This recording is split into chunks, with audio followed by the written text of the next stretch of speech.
Hey, what's up, YouTube? How's it going? Welcome to my practice stream. I believe that we should be live any second now. Welcome. Today we are going to be practicing Villa-Lobos Etude 1. Y'all, I'm excited. We're trying a new format to this entire live practice radio show. I'm here almost every single day. Practicing the classical guitar live against all advice from the professionals. It is probably not a good idea to stream all of your practice. It's probably not the best way to become the best possible guitarist I can be. But you know what? It's fun. I enjoy it. I get to hang out with people while I work on my nails. So that's kind of sick. So welcome if it's your first time here. This is a brand new format, first off, where we are starting out with just like a small little yapping session. And then following the yapping, and we could call this segment of the stream the Only Nails segment of the stream. Following the Only Nails, we'll be warming up. And ultimately, the purpose of this stream is to practice whatever that book is on the side. Today, we're going to work toward Villa-Lobos Etude 1. And so, if you clicked on this video, expecting Villa-Lobos 1 from the very beginning, go ahead and just fast forward.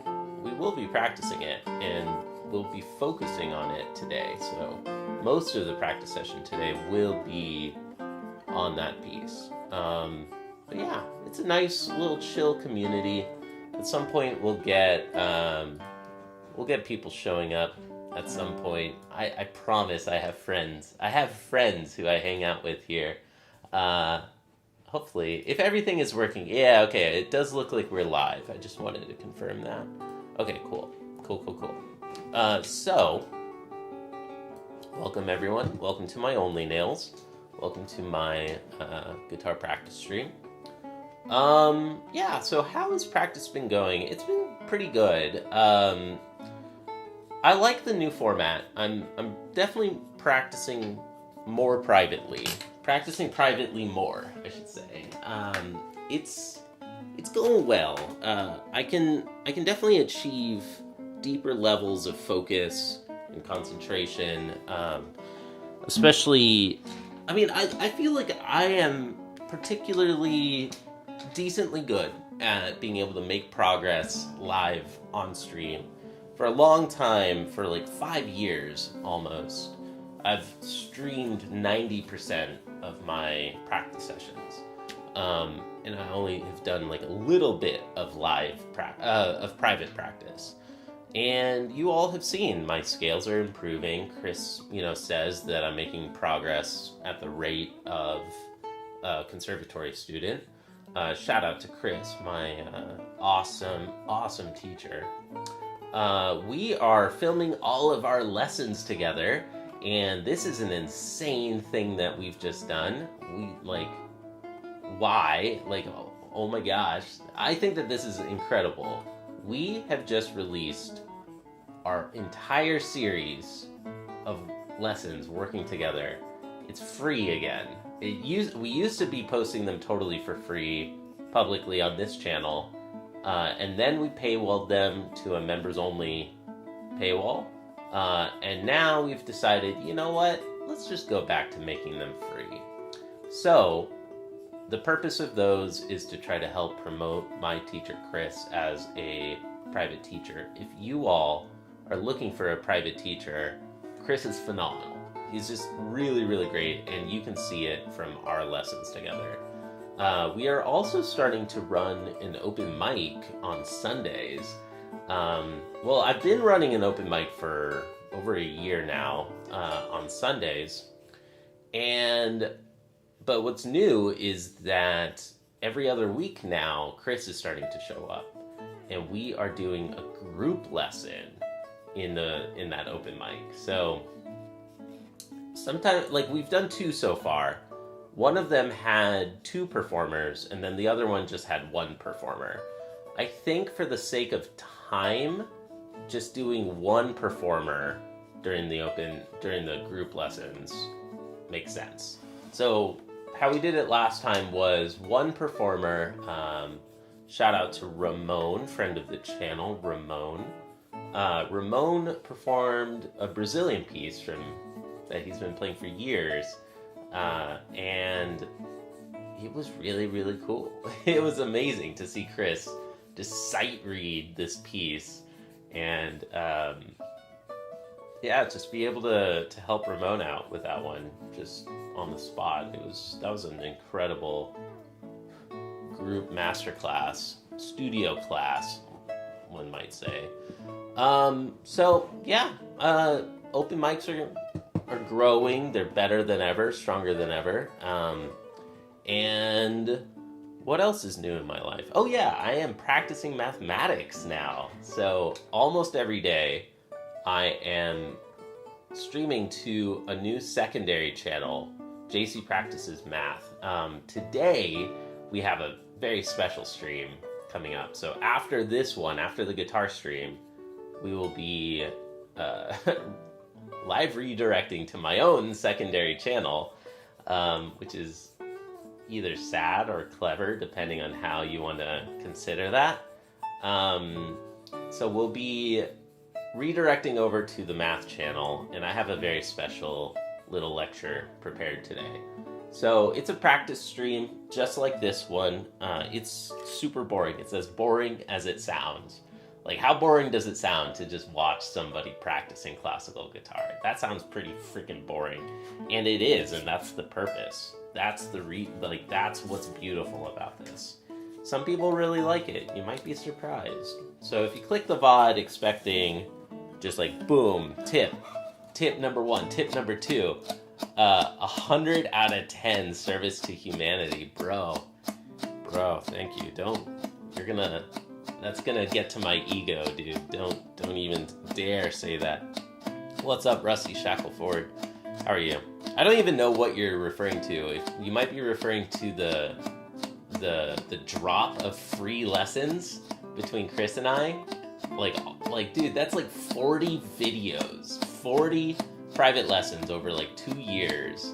We didn't film everything because I do lessons with him sometimes in person, but most of our lessons together have all been filmed, and we just share them totally for free. So yeah, I think it's pretty cool. Crazy Train. You want to hear Crazy Train? What's up, Sudetka? How are you? I don't have Crazy Train, unfortunately. I am a practice streamer, so I'm primarily just here practicing my own pieces that I'm working on. But if you stick around, I promise you, you might like it. I'll play the closest thing I have to Crazy Train. So today, actually, Villa-Lobos is really not that far. I feel like Ozzy Osbourne, Randy Rhoads. I don't remember. Yeah, it is Randy Rhoads, actually, right? Crazy Train is an Ozzy song. Dude, I will play an Ozzy Osbourne song. I don't have Crazy Train, but I do have Diary of a Madman. Sudetka, nice to meet you. So if you want some Ozzy Osbourne, I can play you Diary of a Madman soon. And that actually fits really well with our purpose of today's stream of practicing Villa-Lobos Etude 1. So when I say that today's stream is focused on Etude 1, that doesn't mean that the whole time is going to be dedicated to Etude 1. Some of the practice stream is going to be working on my nails, or just yapping, just chatting, just hanging out. Some of the music that I'll play will be other etudes, like maybe a simpler etude that's like a good complement to Etude 1. Like if Etude 1 is my goal, I should also be hitting some smaller goals in order to complement and to help support the repertoire. Like, Etude 1 is part of my repertoire. I'm using Etude 1 actually in my concert next month. So shout outs to concerts. Every 3 months, I am giving a concert. First, here on YouTube for you all. But then, kind of more importantly to me, I am giving a concert to a nonprofit. This time I want to find another nonprofit locally to perform for. So I'm a little late on that. I mean, it's just a month away, but I hope it's not too hard to just like reach out to a retirement home. I feel like I could just like show up to a retirement home and be like, hey, I'm a guitarist. Can I play for you right now? And they'll be like, sure. Right? Like, I mean, I could be wrong, but I don't feel like I need to get on like a calendar and like schedule that like way out in advance. I mean, I could be wrong. What do you all think? But yeah, I mean, like, I do honestly, I mean, it's like kind of pretentious or, I don't know if grandiose is the right word or what. Send it, thanks. I think kids say that to mean like, you go girl or something like that, right? Isn't that what send it means? It's like essentially like, you go girl or something.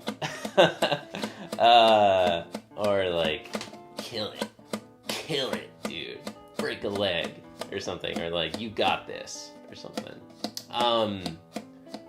What was I just gonna say? I mean, it's like kind of pretentious or grandiose to think of this as a service to humanity, but I do kind of see this in some ways like that. Like, I'm not making very much money at all from YouTube, and I don't think that's a surprise. YouTube is a freaking grift, y'all. I am convinced of that. Like, YouTube is a grift. They trick a lot of people to trying to become little internet celebrities, trying to become famous on the internet instead of going to college. I think it originated from Larry the Enticer. Don't be silly, I'm just gonna send it. I've never even heard of that. I don't know who Larry the Enticer is. You all teach me everything. You all are teaching me about the youth culture, about Gen Zs and all that. So dude, thank you. Proceeds to launch an 80s snowmobile into the air. Bro, that's cool. Okay, that's OG internet stuff. Alright, let's go. Heck yeah. I miss the old internet, dude. I miss the old internet.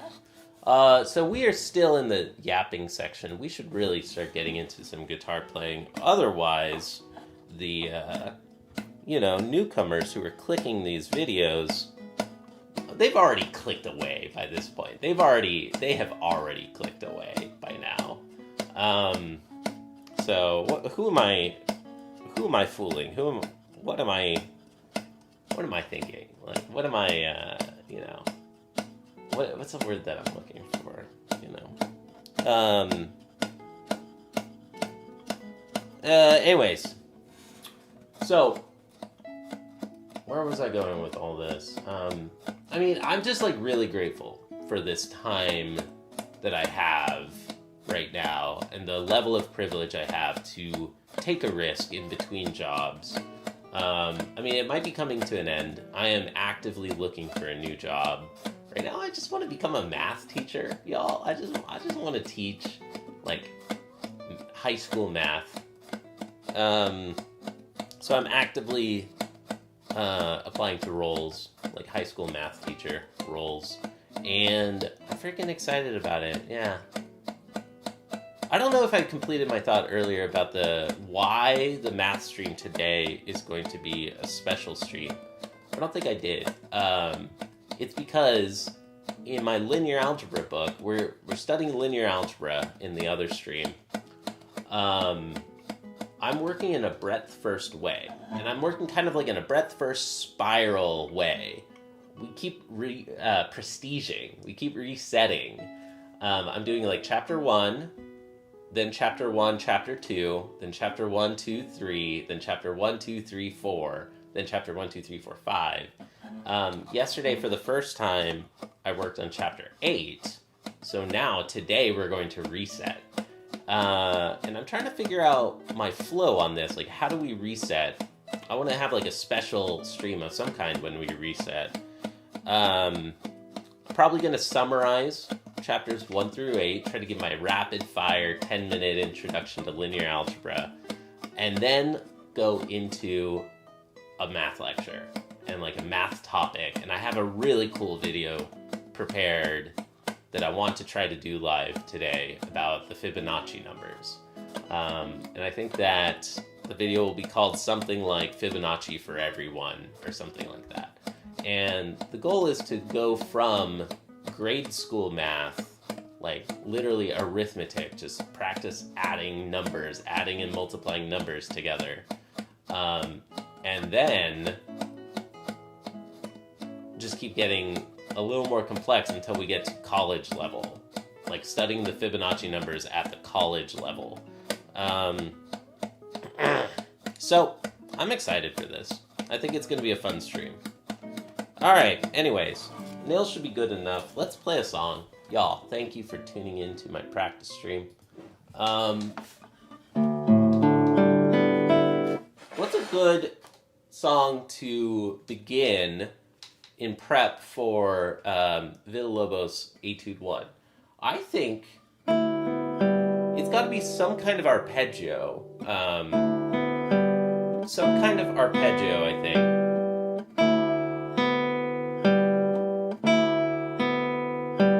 Villa-Lobos is a lot of PI.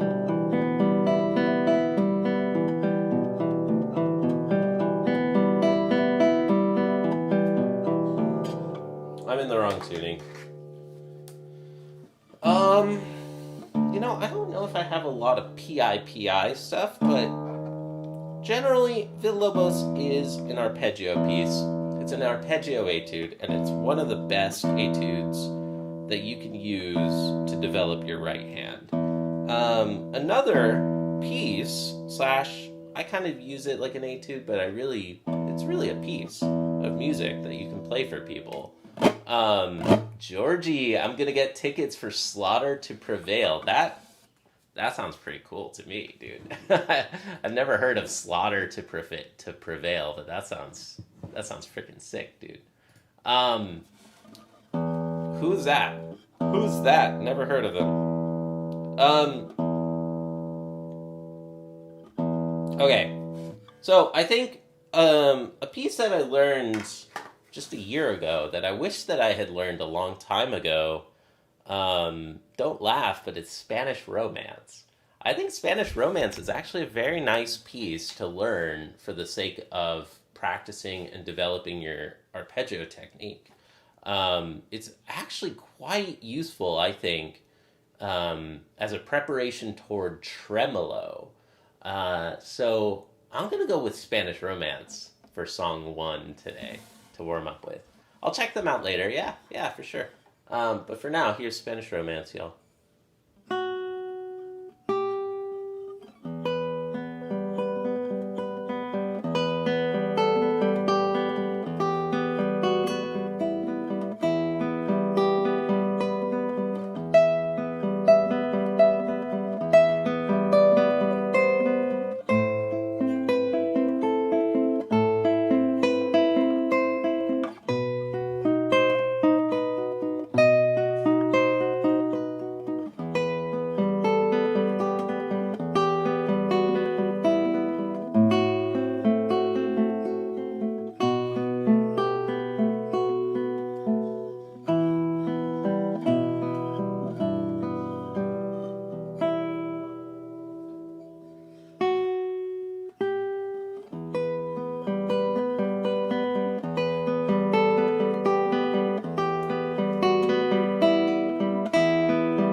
There's Spanish Romance, everybody. I hope you enjoyed that. And we hear that Luna is enjoying the music too. Luna, hi, my sidekick, my little sidekick, my radio show sidekick, Luna. Hi, baby. Okay, so this one is a very good source of dopamine. And Trouble must have woken up. Oh, she heard the music. She loves the music and she wants to come join us. Hi, Luna. You're so cute.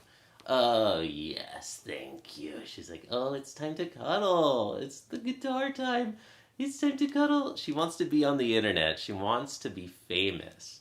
Y'all, help Luna become a famous kitty cat. She's not camera shy at all. She's the opposite. So if you all are fans of Luna, please, like and subscribe and smash that heart button in the bottom right. That helps. Are you a professor? No, dude, but thank you for asking. I wish I were a professor. Hit that heart button for Luna, everybody. Claps for Luna. Oh, look at her. She's good. No, I'm not a professor. I am a software engineer. And now I'm trying to become a math teacher. So, not yet, but the goal is to become a math teacher.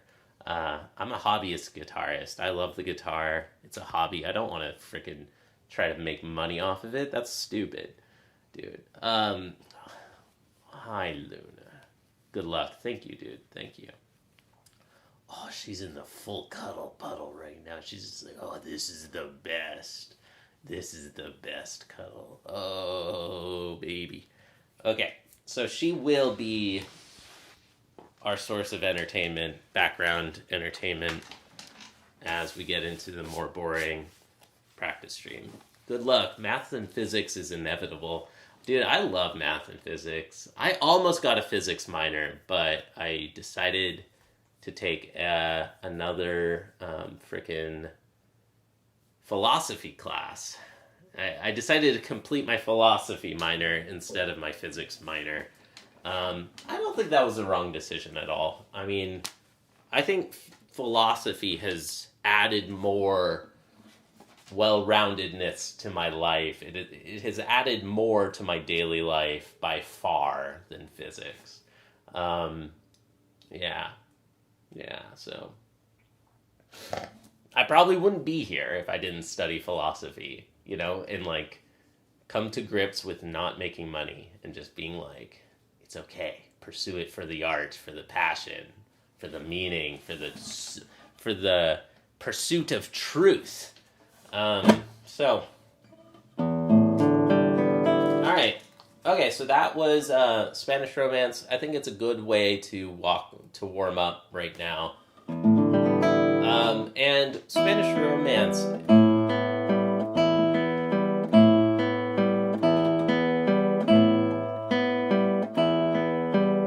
even that, so Spanish Romance is mostly this right-hand pattern. As the show goes on, we're going to see that we're going to just be practicing like this. It's going to get less and less musical as we get. And yes, every major should include philosophy. It changes your perception for real. Yes. Okay, so how should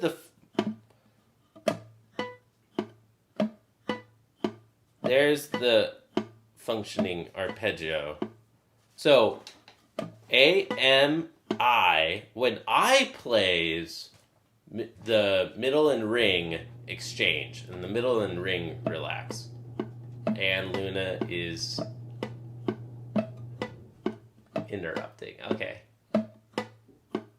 So, there, I is still in the hand. When I'm practicing this slow and coordinated,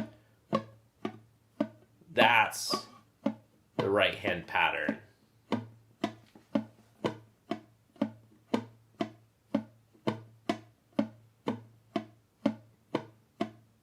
So we can just practice it like this.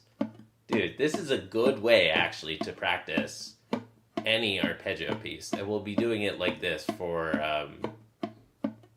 Villa-Lobos in a moment here.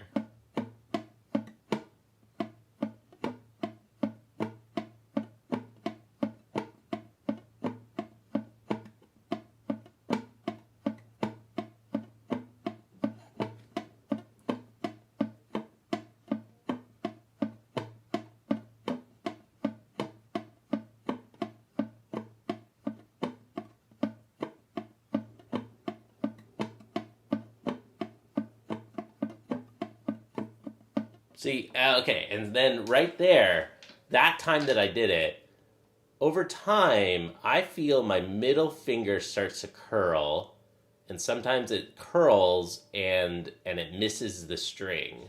So I'm watching out for the form of the hand as I'm practicing these right hand patterns.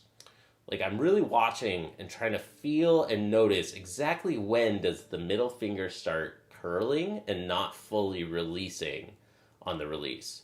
So again, we have PA, M, I, PA, M, I, PA, M, I, PA, M, I, PA, M, I, PA.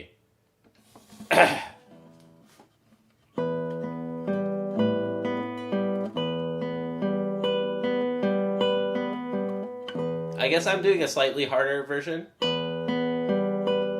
because this piece actually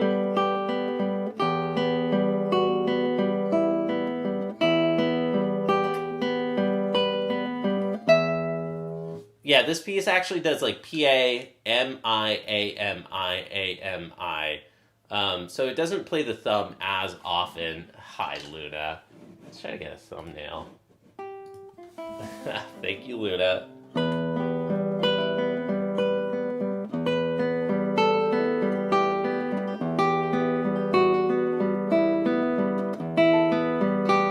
Oh no, chat is ruining it. Okay, so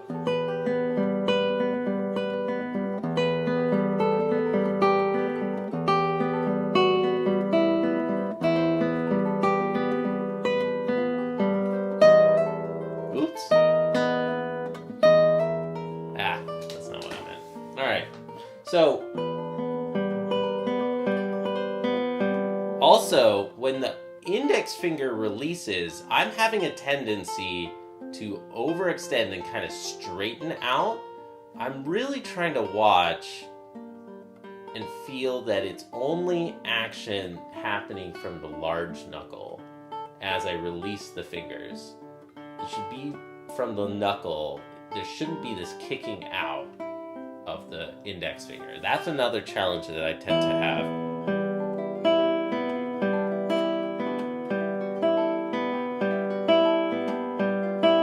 So I can just, you all can't see this, but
I'm really trying to watch for those types of problems that are popping up as I practice. So, yeah, I completely agree, dude. Every major should totally, everybody should study some philosophy. I think it should be part of high school, dude. I think philosophy is actually surprisingly some of the most applicable fields of study.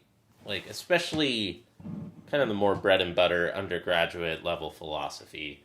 Like once you start getting a little more academic and a little more esoteric, it's you're not really applying that to the real world.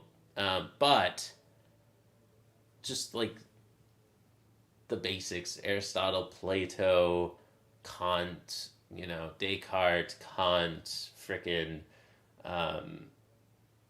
all the good stuff. All the good stuff, utilitarianism and whatnot. All of that is just so applicable and useful.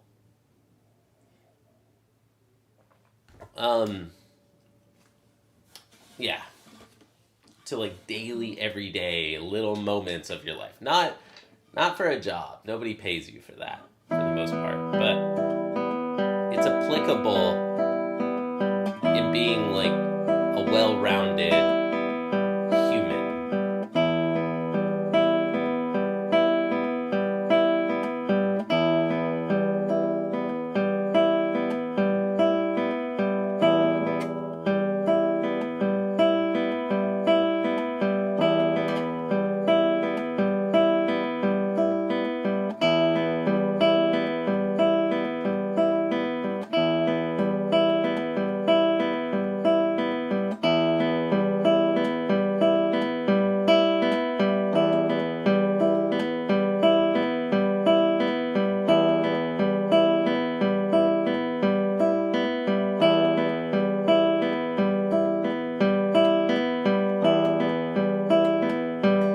So I'm also trying to feel the preparation of every finger prepared on the next string before I play. I'm also trying to feel planting, that is. Like planting individually. A plants M plants I exchanges and plants A plants M. I wonder if it's A. Does A release I? I think you have... No, yeah, you don't want this. I don't think that you ever want this. I in the hand and middle finger out like this. I don't think that this is a good thing. It's kind of like you're like giving somebody the finger or something, right? I don't think you want that. So I think A exchanges with I. So PA, M, I, A. And when A plays and A goes in the hand, I releases out. So this is like the slow, coordinated practice on this piece.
Cool. So I'm feeling like I'm warming up the hand right now, and it's actually I think a pretty good thing that I'm warming up and um, and getting the hand functioning correctly and feeling that motion coming from the right place, from the large knuckle, and not getting that kick out of the finger. I shouldn't be activating this other muscle or tendon or something that causes the finger to do this. That's a different part of the arm than this. I feel this one coming actually more up from the shoulder or something. I could be totally wrong about this. I'm making shit up. I'm not a doctor. I mean, you don't have to be a doctor, but I've never really studied human physiology to this level. But I feel something happening up here. It feels really different. This one feels, if I do this, I feel a different part of my arm is being activated. And getting to that level of sensitivity, of feeling how those are two different muscles or tendons or whatever the hell. I guess a muscle moves a tendon. I don't freaking know, dude. But that's a different part of your physiology. To move from this knuckle is different. This feels different in my arm somewhere. So I wonder if you all can feel that too. If you like make a fist and then just relax it and you have kind of like this nice curl, kind of like you're holding like a ball or something, and you move just your index finger and you move it trying to maintain the same curl, the same curvature, and you're mostly moving from this large knuckle. Can you feel in your arm somewhere that that's different than if you just do the opposite? I'm not moving at all from the large knuckle. Right now, this feels terrible. I should not be practicing this at all. But this is the opposite. And this is how a lot of people practice or play the guitar. They're motioning, and the action is coming here, right? The action is happening here, and they're moving from this mid-joint, but the part of the arm that controls that is totally different. Getting to that level of feeling that and noticing, first you notice it here and you start to feel it here, but over time you can start to feel it further up. I don't feel anything in my upper arm. I'm cooked. I could be wrong. I mean, I feel here as well. Like, I think over time you start to feel it further up your arm. I don't think you're cooked. You might feel it here. I definitely feel here as well, but I don't feel them being as different. I don't know. I could be wrong about that, but I'm pretty confident that those are two different muscles, and over time you can, first you feel it here, and the goal is to feel it being different here, then you feel it differently here, then you feel it differently up here. And practicing slow and coordinated is a good way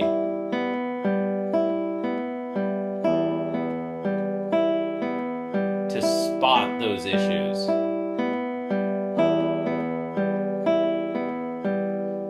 And doing this in an easier piece, in something easier than your target.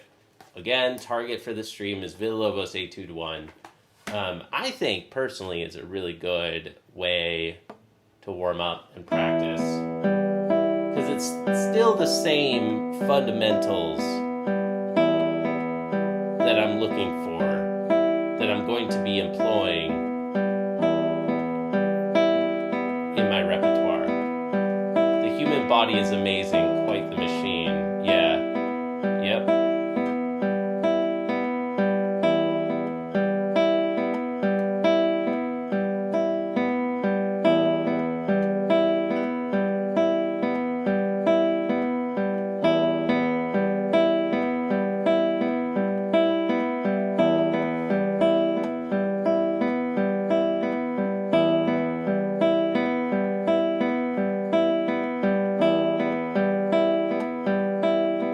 there, I noticed the index finger straightening.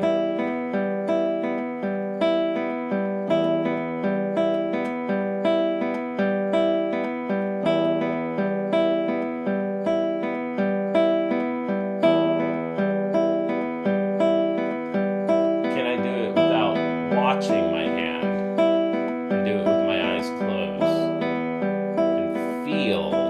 I don't try to get to the point where you can do these right hand motions with your eyes closed, but more importantly, still be able to check in and feel whether those issues are coming up or not.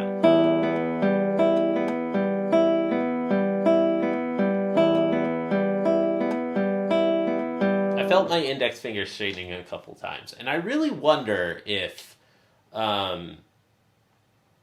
the problem musically that's popping up, the bigger problem is that the middle finger curls starts building, but I think that the index finger straightening is like the first thing that happens. Like tension builds, and tension that is building in one finger then leads to tension in another finger. Like you're lifting some weights that are too heavy and your form is breaking or something. It is like quite literally the same thing. I think that if I can spot when the index finger is straightening, that might be the catalyst to help me prevent the middle finger curling, which then prevents me from missing notes, which has happened like today during the warm-up session. So, all right. Hope you all enjoy thanks for joining my TED Talk. Yeah. So what next? Y'all, anybody got any jokes? Anybody got any jokes? Let's just chat for a second. Anybody, do you all enjoy this style of stream? It's a little bit different. I'm like a little more goal-oriented. I'm a little more topic-focused and thinking this whole time, Villa-Lobos Etude 1. That gives me a little more opportunity to practice teaching, because I'm in the moment trying to teach and explain what I'm doing along the way, and explaining why I'm practicing Spanish Romance when I said that the stream would be about Villa-Lobos Etude 1. And this is a big thing I want to underline here to the frickin' gatekeepers out there who say that I shouldn't be streaming my practice sessions. I'm getting an opportunity to teach on a daily basis. I'm teaching. You know, it may not be the best lecture ever on Villa-Lobos, but I don't have anybody paying me yet to learn Villa-Lobos. I mean, I've had students on and off here and there, but nobody's ever paid me to learn Villa-Lobos. So, you know, I'm just going to give it away for free until people start paying me for it. And I'm not going to let the fact that I don't have a student paying me prevent me from developing the skill and developing the experience and practice repetitions of teaching, you know, this harder music that I'm working on. So, to summarize, this is not just a practice stream of me getting better at guitar, but it's also a practice stream of teaching. And you don't get better at something unless you practice it, unless you actually get in the repetitions. And I don't know, I think arguably I have a lot more repetitions of teaching than a lot of people. I don't know. If we consider myself like freshman level of conservatory, like I think I have more teaching experience than most freshman conservatory students. I think that's, I don't know, fight me. I think it's true. Because I've been continuously teaching, integrated performances during my practice sessions for 5 years. Eh? And then, take that one step further, guitar is a hobby and or side hustle, but teaching experience and practice and teaching in general carries over to other domains. Whether that's like giving a lecture, giving a presentation in a tech company, like I used to work in, or if that's carrying over to the ability to teach math and be able to speak to camera and blah, blah, blah, YouTube skill, YouTube technical skill and everything. There's a lot of other stuff that I'm practicing here. Teaching helps understand something more in depth. Totally. It helps keep you accountable too, right? Like, doesn't teaching help keep you accountable? It's like, okay, I think I can teach linear algebra, but do I really understand linear algebra in depth enough to teach it? I'm going to have to practice. I'm going to have to keep practicing. I'm going to have to keep showing up and actually do it. Yeah, I really do think teaching is the best way to understand something in more depth. And, you know, I want to get as good as I can at the guitar as a hobbyist. I want to be able to play at the pro level as a hobby. And I'm starting to believe that teaching is actually important to get to the higher levels, because when you teach, you solidify your own understanding and you really, I don't know, yeah, like it helps you understand something better for yourself when you're teaching concepts to others. And then therefore my own practice becomes more efficient. Luna, why? She's sleeping on my computer and making the fans go a million miles an hour. She's unhappy that I woke her up. Hey.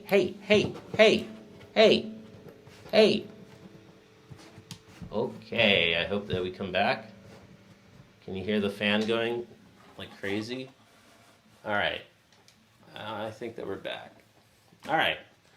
She loves how warm the computer is. That's not a good thing. I got to figure out a way to not have this set up. All right. Okay. Well, anyways, that's all to begin. I'm really emphasizing the right hand because I do think that the right hand, generally speaking, is much harder in guitar than the left hand. The right hand has a lot more physical 3D space dimensions.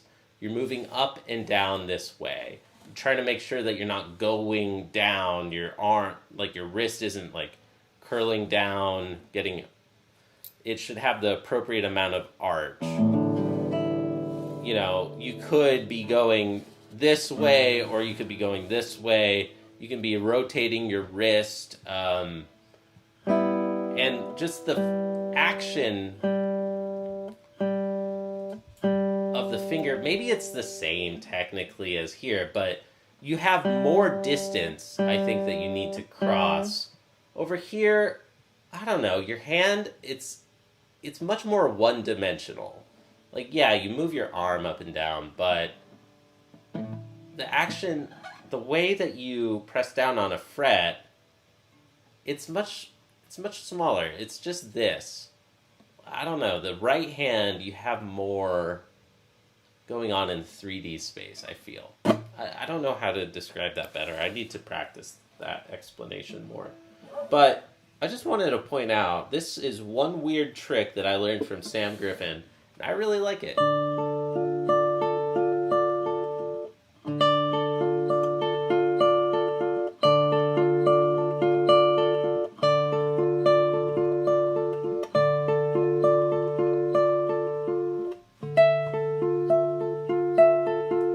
That's kind of cool. That's actually kind of cool.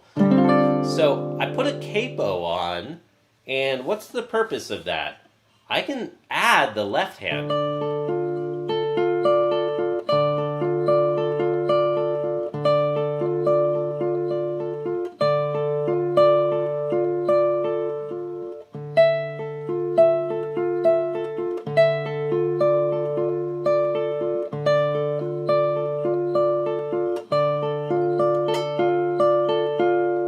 So by adding the left hand,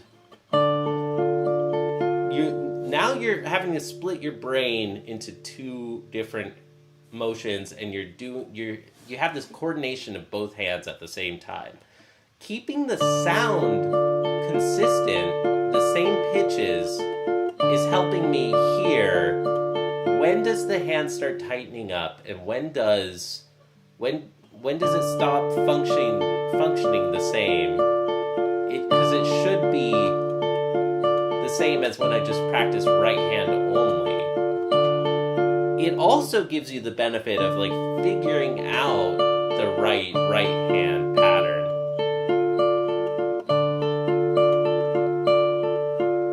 I mean, this piece is pretty consistent. It's like bass, but for something else like a scale,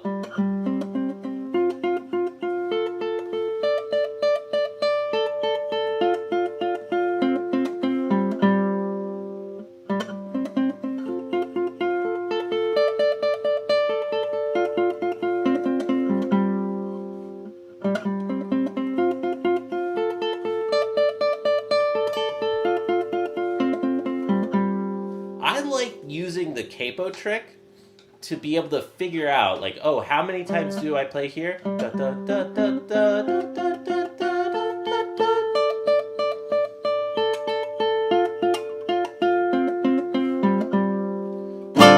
I'm still really struggling with the right hand movement in space. Not sure if my ear can't hear the difference or what. Yeah, I'm glad that you're asking about your ear when you're talking about the right hand movement in space.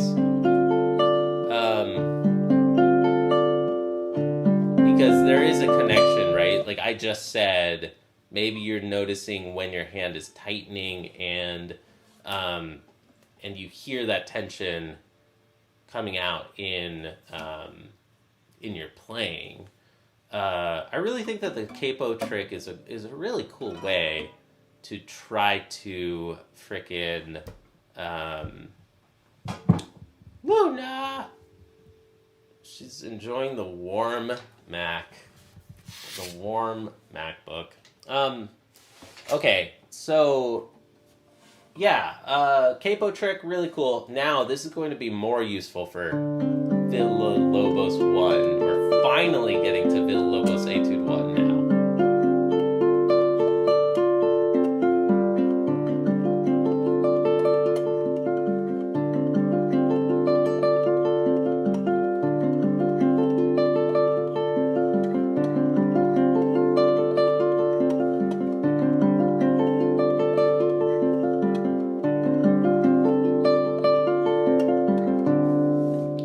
So, what next? I wanted to show you all something I'm very proud of and I think could be really cool. If you all want this, I will put in a lot of work to make them and share them with you all for free. Where are they? For free and or Patreon or something. I don't know if it's a good enough idea that people would be willing to actually pay for it. When I talk about doing things and like testing to see if people are willing to pay for something, whether it's the open mics or lessons with Chris or whatever, it's not because necessarily I want to try to become rich off of freaking guitar and YouTube. Those are bad ideas. It's more for me to know, here's like a real test, a real world test. We'll all take an infinite amount of free stuff. And yeah, you can argue that you're paying with your attention or something like that. But when it comes to like, will you trade some of your hard-earned dollars, some of your hard-earned money, that you spent your time on to earn, is somebody willing to pay $1 for a thing? Like, at least $1, like any amount. Like, there's a chasm, there's a huge chasm. As somebody I consider myself an entrepreneur, and I'm practicing entrepreneurship in a lot of ways here. There's an enormous chasm between free and $1. Like, people will download free apps and they won't pay a single dollar for a lot of apps. Like, I'm not talking about $1 a month. I mean $1. Like, one time, pay $1 for an app, and it's just like, okay, if people are not willing to pay $1 for an app, I'm not. It's not worth my time because there's many other things that I could be doing. If people don't value a thing enough to actually spend actual money, then maybe it's not worth my time to work on. Does that make sense? What's the saying? Cal Newport, big fan of Cal Newport. His books are back there for me, this orange one. Cal Newport has a saying of like, use money as a neutral indicator of value or something. Like, we all value money equally.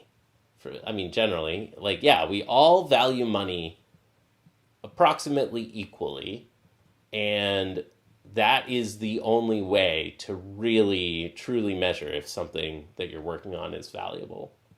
So, I would love to know if you all find this valuable. Would anybody sign up for a Patreon or a Substack or something to get these bad boys? I've been doing this for years, and this is the first one that I wrote in this book, Villa-Lobos Etude 1. The primary pattern, this is how I like to play it. P-I, P-I, P-I, P-M, I-M, P-I, P-I, P-I. Zigante does a different pattern. So here, I just have these excerpts. The primary pattern, most of this piece is like this. P-I, P-I, P-I, P-M-I-M, P-I, P-I, P-I. But Zigante writes this other alternative. I've also written out a couple of other excerpts for the slurs and for the harmonics at the end. So I don't want to practice the entire piece and write out the entire piece in tab. That's kind of pointless, I think. This whole piece boils down to those 4 or 5 lines, to those 4 lines. The whole piece is that. And then the left hand, it's much more straightforward. You can learn the left hand for these pieces much faster than the right hand. The right hand is what you drill for a long time. Usually. Most of the time. So, I wanted to get this up on screen, and you all can practice with me. What else have I done these for? There's Villa-Lobos Etude 1. Villa-Lobos Etude 2. I think that this was the piece that I actually was motivated to do this for. I also have some other notation regarding arm position shifts and things that I've written in some but not others. That's Villa-Lobos Etude 2. What else do I have? Carcassi 14, Carcassi 1, scales, half shift string crossings. I don't even know what that is anymore. Scales, scales, scales. Broward 10. Chaconne. The Chaconne scales. Valse 3. I think I shared these with you, Rusty. I think I got all of these. It might be updated since the last time that... dude, look at that. 11, 15, 24. It's been a while. I've been meaning to publish and or share these for a long time. So... there you go. Okay, so what I wanted to do is share these with you all here on this video. Let's just frickin' do it live and do it quickly, in a somewhat efficient way. Let's just frickin' do this.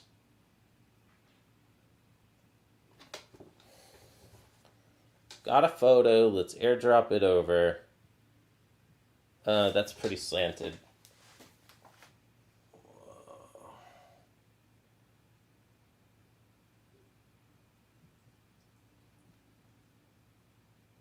It looks like I didn't write in my arm shifts on this one, but that's fine. That's fine.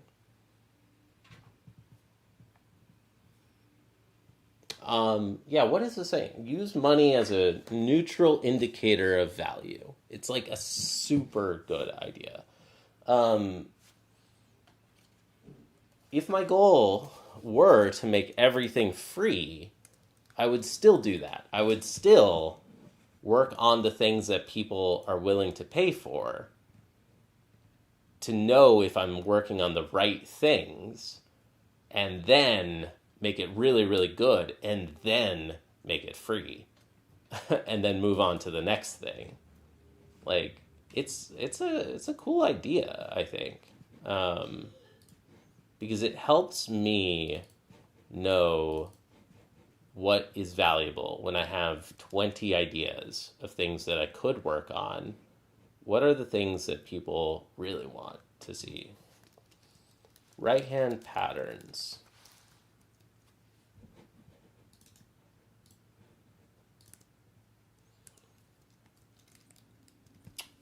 So this one is Villa-Lobos Etude 1.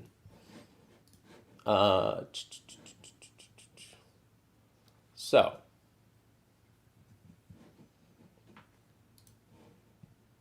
sorry for the delay. We'll only have to do this the first time.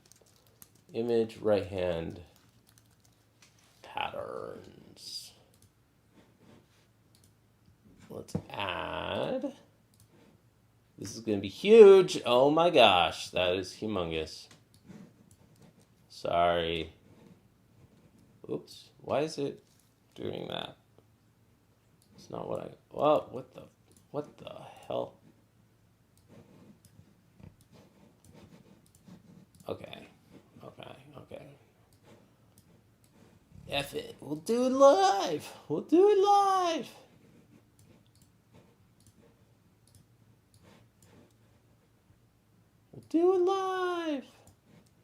Yo, what's up, Peppa? How are you, man? How are you? Dude, it's good to see you again, Peppa. How's it going? Alright. Looks a little ugly because it's just a frickin' photo of some pencil markings. But someday, if people are not getting time to watch the live, man, well, you're here right now. What are you talking about? You made it. Alright, so we're going to practice this for a second, and I invite you all to please practice it with me.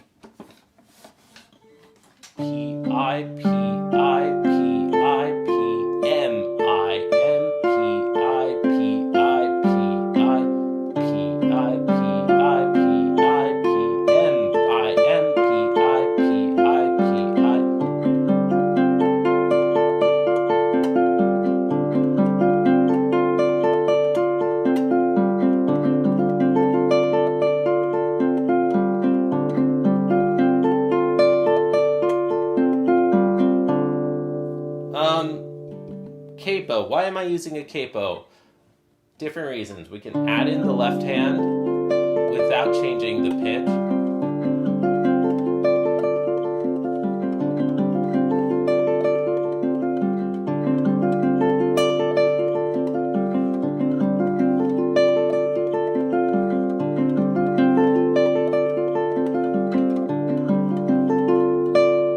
Right there. There's an issue with M on the first string. So you can add in the left hand and not change the pitch. You can hear when your hand starts tightening if you are playing it wrong or something. It can really test like how well do you know the left hand. Do you know the left hand well enough that you can play this thing hands together even though the pitch isn't changing, even though you're not hearing the right pitch, even like that's super cool. Because at the beginning I was like, wait a minute, what's the next chord? I think it's this one. But I think that might be later in the piece. Let me remind myself. Yeah, that's at the end. I had that wrong.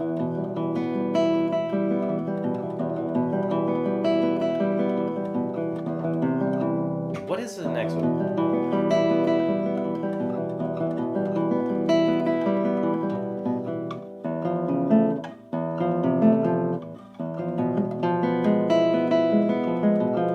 That's not right. How the hell does this go? So see, like, exactly right there, I felt like, no, I think that chord is not the correct one. And here's a point where analyzing it from a music theory perspective would be a very good thing. I should be able to know that we're going from an E minor to whatever the second chord is. I don't know what it is. Yeah, I know this one, unfortunately, through chord shape, but I think I've got the rest of the piece decently well memorized. Okay, so.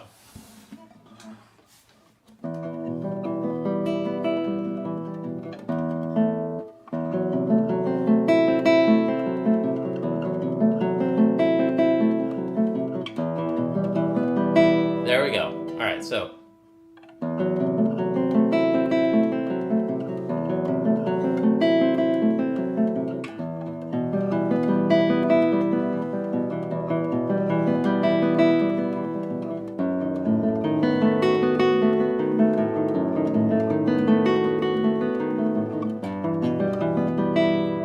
Okay, with all that said, let's go back to using the capo.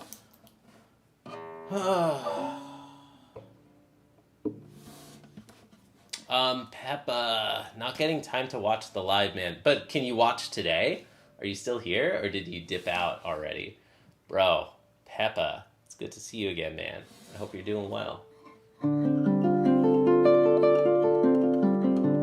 So again, it's the middle finger that I can feel tension building in.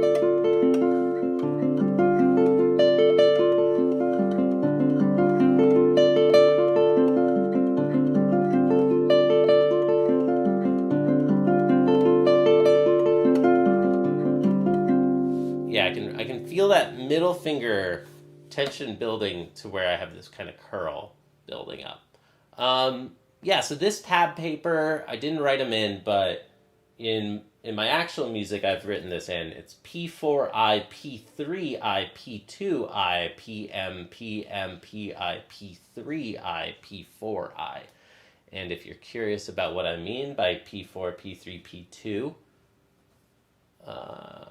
let me know. I've explained it many, many times here on the stream.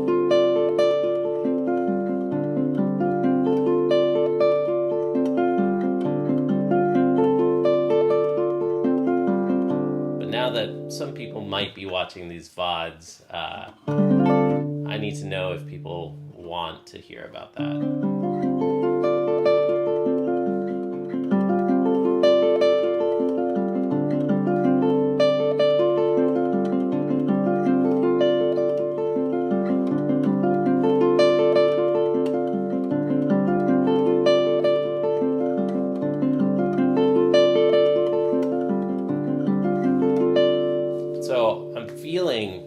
Because I really spent some time almost doing like a body meditation, like a body scan meditation. Because I spent some of that time just like really trying to feel relaxation in an easier piece in Spanish Romance, I can feel like I'm like tensing here in the shoulder muscle more than I need to when I'm using the left hand and doing these chord shifts. So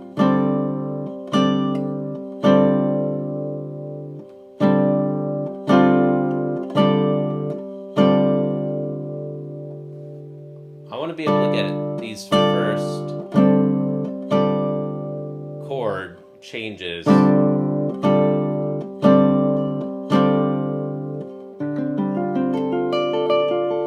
Yeah, this one uses the fourth finger. I was missing that.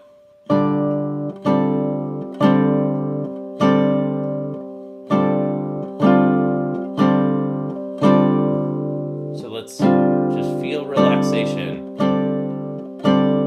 I do that.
I did the wrong. I went back to 1 and 2 on this. We did this interesting thing where we do 1, 2, and then we go down to 2, 3. I've heard one teacher say, like, there's no need to do that. You can use the same. But I think it's smart. I think it's quite smart to take Zigante's recommendation here. 1, 2, 2, 3.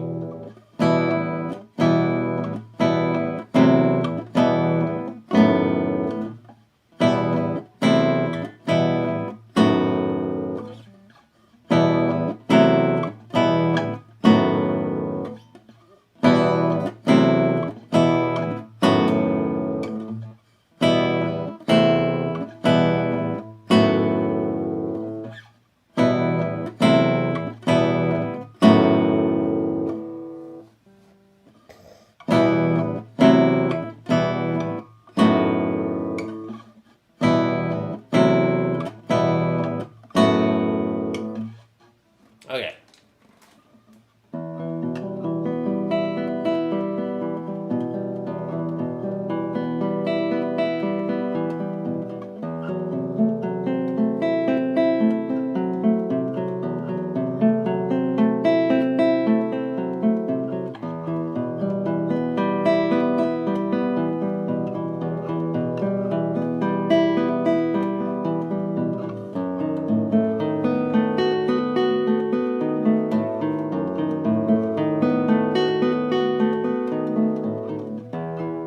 What is the next one? I think I know. Oh. It's this.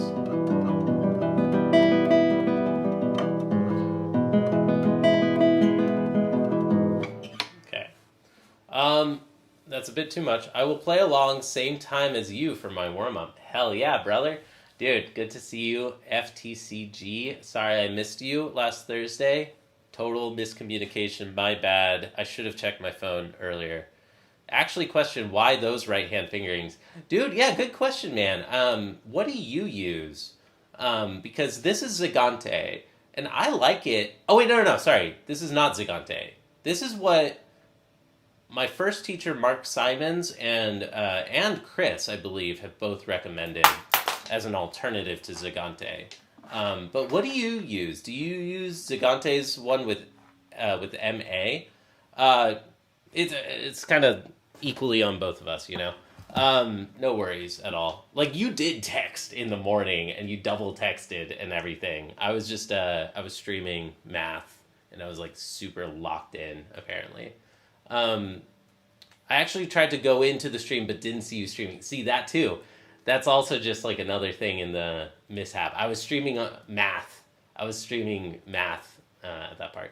Zigante is best. I mean, so I do think that for the purpose of developing the right hand, doing the MA is kind of cool. Yo, what's up, Webster? Yeah, I was doing math. So let me see. Did this photo capture? I think I missed it in this photo. Did I get it? Is Zigante in this? No. The name. I wrote out the alternative in my tab paper for Zigantes. Have you ever tried this, dude? John, I hope you don't. I mean, your name is on your channel. Everybody, you're not shy about that. Have you ever tried? Yeah, you looked on here. That makes sense. I mean, of course, I realized that too. I was like, oh, he may have checked to see if I was streaming, but I was actually streaming math instead. So yeah, no worries. It's all good, dude. We'll find another time. Have you ever tried right hand fingerings in tab paper like this? Dude, it's like I'm on a mission to share this idea with people because I think it's freaking sick. It's so good. And to the degree that I want to like start like making guitar profiles, just like open string diagrams and right hand tabs and like practice right hand only patterns. Dude, it's so sick. What does it offer, JC? It helps you just disconnect and practice right hand only, right hand isolated. I have other notation that I didn't write in this one, but it also gives you a lot more room because like the staff notation is so cramped. It's so cramped if you try to write in lots of detail. Yo, we got Garrigon. Keep it chilly, dude. Keep it chilly. What's up, man? Dude, I think it's sick. Try it for yourself. Like next time that you're learning something with a complex right-hand pattern, like a fugue or something, you know? Like I can only imagine that this would be super helpful for something more complex. Like it's not that helpful right now for this, because like it's pretty clear what the right-hand pattern is here. But I use this a lot in Villa-Lobos Etude 2. I also used it. I am using it a lot now in Regandi. It helps you practice hands separate, dude. And then on top of that, Sam Griffin, freaking awesome guy. I'm in his technique course right now, learning that. And yes, yeah, this is tab notation. There's 6 lines, not 5. So this is saying thumb on the 6th string, index finger on the 4th.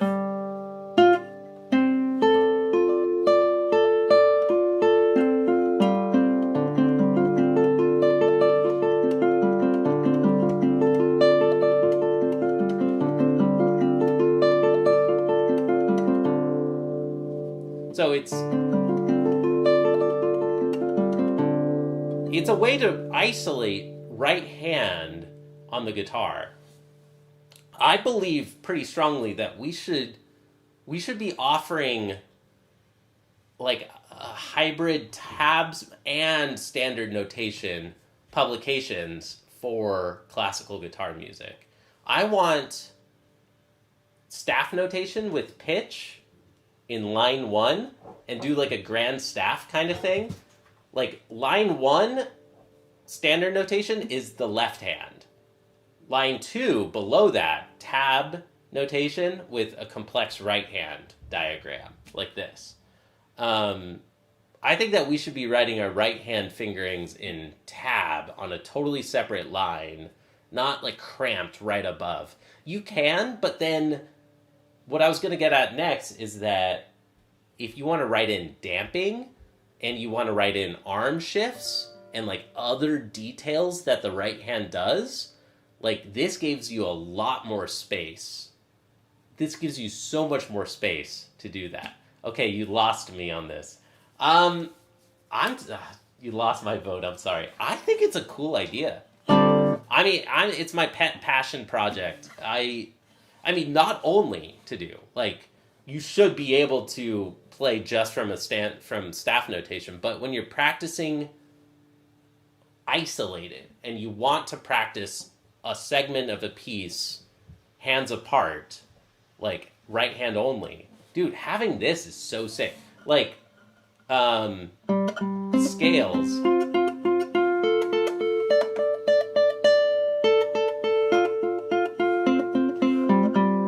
Scales is so sick, like to practice that right hand only.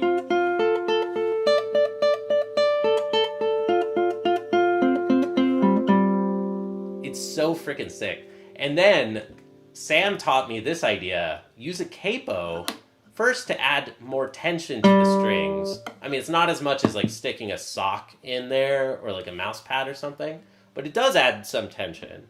But then more importantly, how does the right hand feel when you add the left hand and you're splitting your brain to adding the left hand?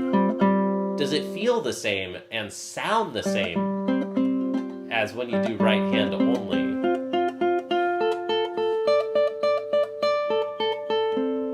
Shoot.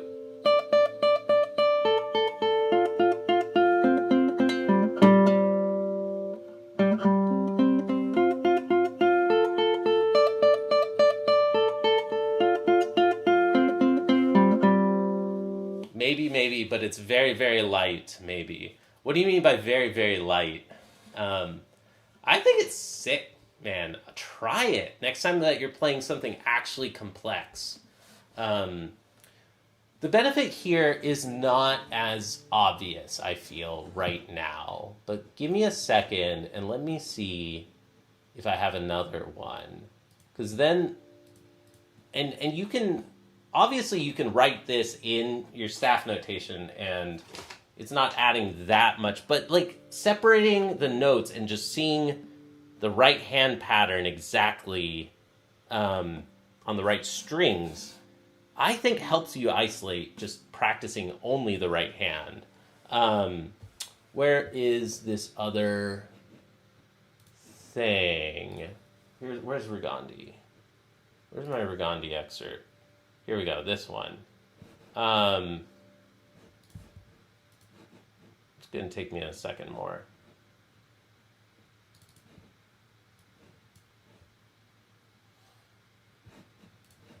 I'm just going to swap out this right hand image. Here's my equivalent excerpt for Regandi Etude 5. Yesterday I was practicing, I don't know, something like in the middle of the piece that was like fairly tricky. Let's make this bigger. Well,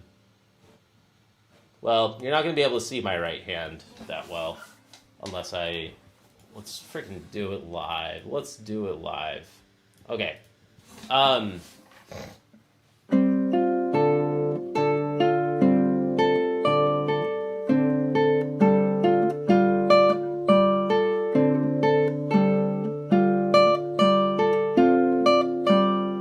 Here I have a few more symbols and notation that I use. A little slur thing means to me reminder I'm slurring something with the left hand, so add like an extra beat there. But other things that are new are hats and bars, like a carrot, hat, and a bar above. Free stroke and rest stroke. Everything is assumed free stroke unless written otherwise, but rest stroke, using a bar for rest stroke is so sick. And you can use that notation in your regular way of writing right-hand fingerings. But, dude, figuring this out...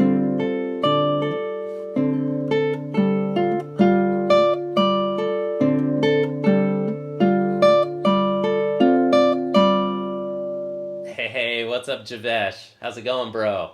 So I'm practicing some right hand only patterns.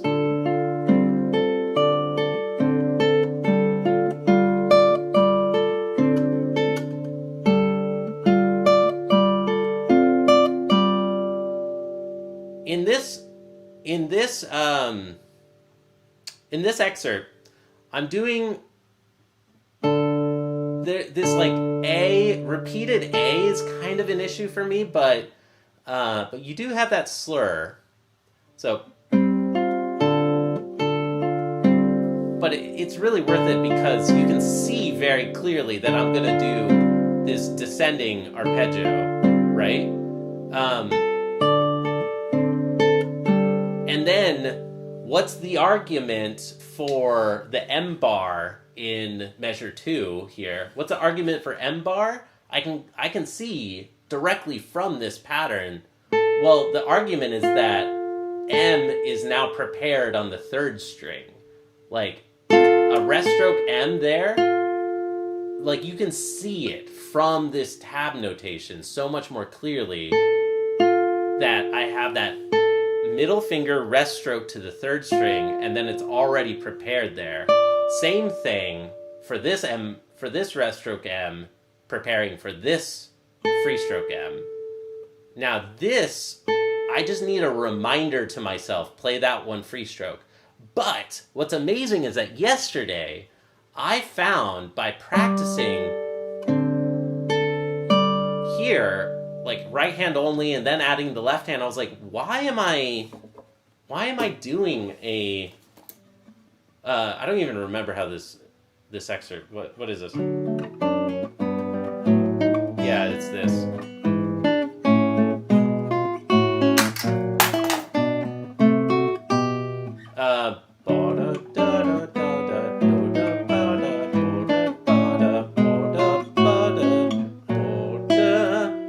When I was like, is there anything better here? Because I have such a tendency of trying to do a rest stroke here, but I noticed, wait a minute, isolating and thinking left hand only, right hand only, why am I even freaking doing this E on the second string to begin with? Because this is A-M-I-A-M. Dude, that's so much easier. A-M-I-A-M. So by isolating right hand and left hand practice, I really noticed, wait a minute, Fei, this is the editor. This is in the published music. I'm always looking at his, markings, and he uses a closed second. He uses the second finger on the second string for this E, but it makes the right hand pretty hard. And doing a ring finger on the first string for an open A right here is so much better. So you can see whether your arpeggios, whether your right hand fingerings that you've chosen are functional much more clearly with this, I think. Nice, but for the score to come that way, I need more convincing. Yeah, I agree. I agree with you on that. That we shouldn't publish all music in grand staff notation like this. I think it's not necessary, and it's not that helpful to see the whole piece that way. But I wish that I could, for every, I wish that every piece of music that I buy has at the end excerpts, and it says, these are the trickiest parts of the piece. These are the trickiest parts. Practice these, and here's some detailed notation and additional details of things to think about, and the right hand, tab for these parts that you're going to practice, spend 90% of your time is going to be practicing the scales in the chaconne. Measure 65 to 69 of the chaconne, or 65 to 72, depending on, the whole thing. Most of your time is going to be practicing that. Here's some additional materials. Here's some additional notation to be able to practice the scales from the chaconne, right hand only. And dude, I think it would be sick. Yeah. Does that make sense? This is my pet passion project. If I were an actual professional guitarist attempting to frickin' become a pro and and whatnot, I would be trying to write a master's thesis or something on this idea, as exploring the idea of, I forgot to talk about the other thing. You might have noticed that there were numbers. It's a little harder to explain. This excerpt from Villa-Lobos 1 is P4, I, P3, I, P2, P2, I, P, M, P. Wait. I have that written in wrong, don't I? Oh no, this is right. This next thing is wrong. Yeah, this should be P, M, I, M, P, I, P, I, P, I. P4 is what I call position 4. Right arm position 4. Let me just freaking update this. What the hell? Dude, I think that this is sick. Like, I feel very passionate about this as, like, a cool way to isolate right-hand practice and just how valuable right-hand alone practice is. And I've talked about it on stream like a bajillion times, and so I apologize to the regulars. For like how often you all hear this again and again, but okay, dude. I mean, I wanted to talk about this with you anyways, John. So this is like, if we had met that day, I would have talked about some of this anyways. So, because I feel that this is something that, like, dude, I could sell. Like, if this was Shark Tank, I think I'm out still. Yeah, see? That's why I'm testing this idea here. I've, like, mentioned this to a lot of people, and I'm like, dude, I would pay money for this. I wish I could buy Spark Notes. I wish I could buy, like, supplementary study material for standard etudes like Villa-Lobos and like Regandi and Carcassi and stuff like that, using this kind of like supplementary hyper detailed notation. Oh shoot. Okay, well, whatever. Like, the thing is, I want to really emphasize, I don't use these when I'm like learning the piece or like practicing it all the time. I write these types of things separately and sometimes practice right hand only separately. But a lot of this notation easily transports over to the staff. And so you're a real good player, that's why. Well, thank you, bro. You might be talking to FTCG, but I'm gonna hope maybe you're talking to me. Thank you. Like, dude, I just think that this stuff is actually awesome, and it like supercharges your playing, especially when you're thinking about damping and arm position changes. I'm going to rename this thing from right-hand patterns to excerpts. And now that broke the image, of course, as expected. Excerpts. Where did it go? Aha, here we go.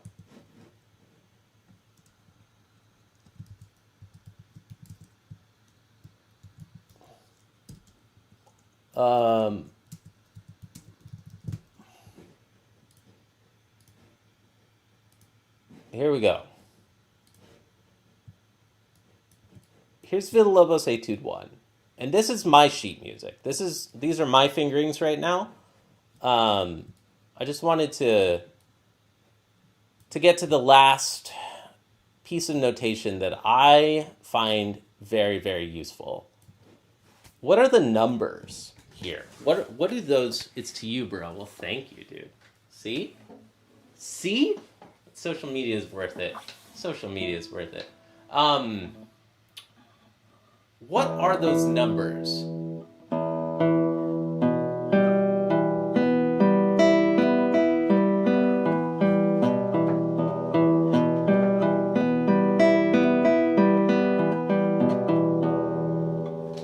Well, if you play this piece and you teach this piece, you teach a student, like, well, as you play this, you move the arm up and down.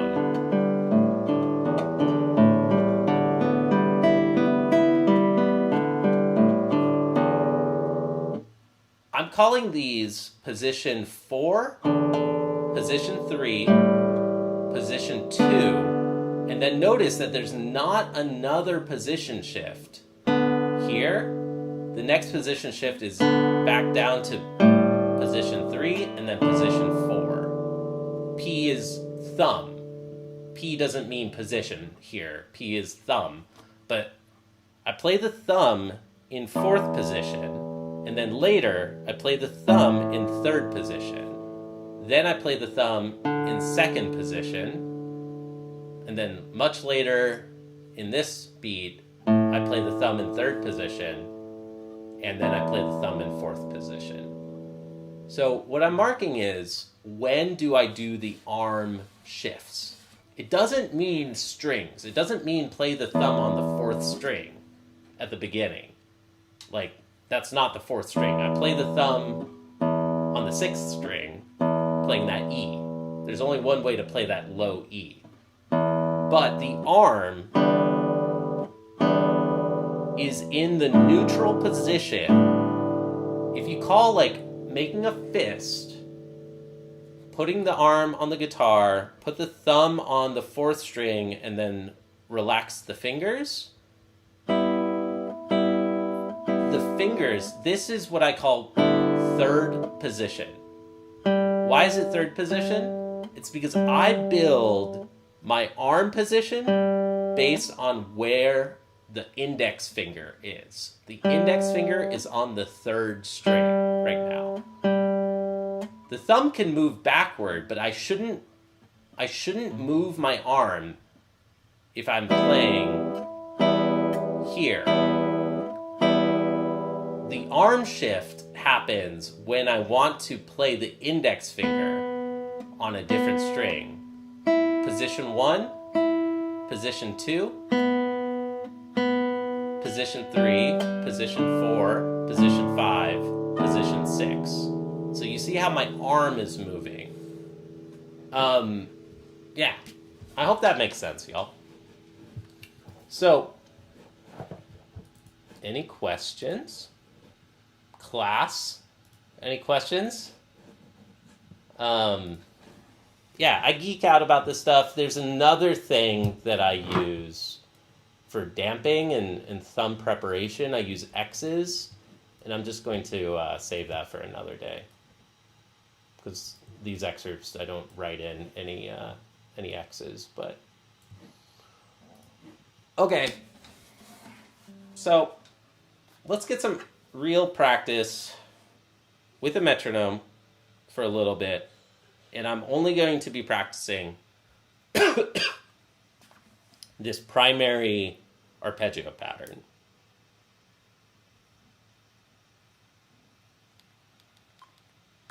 I'm going to use my app, Mujo. Mujo is a metronome.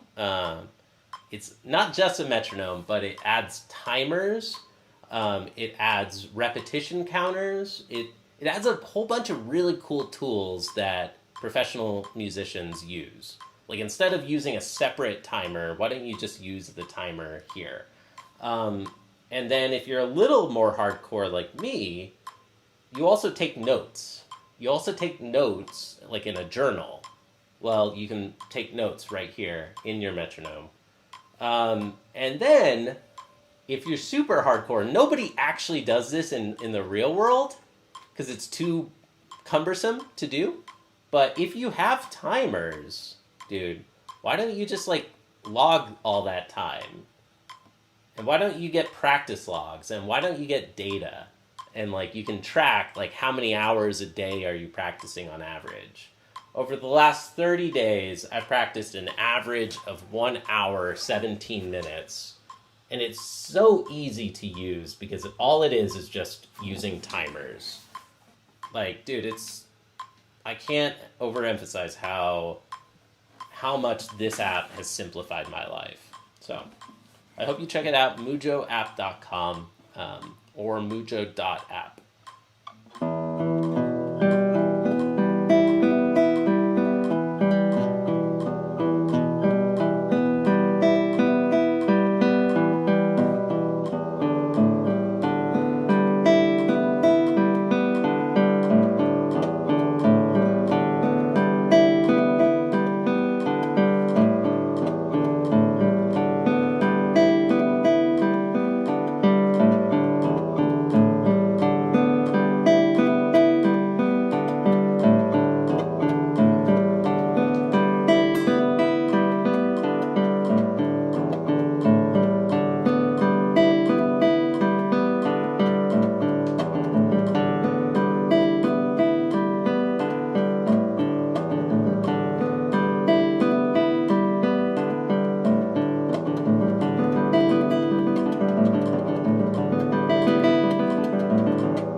Yeah.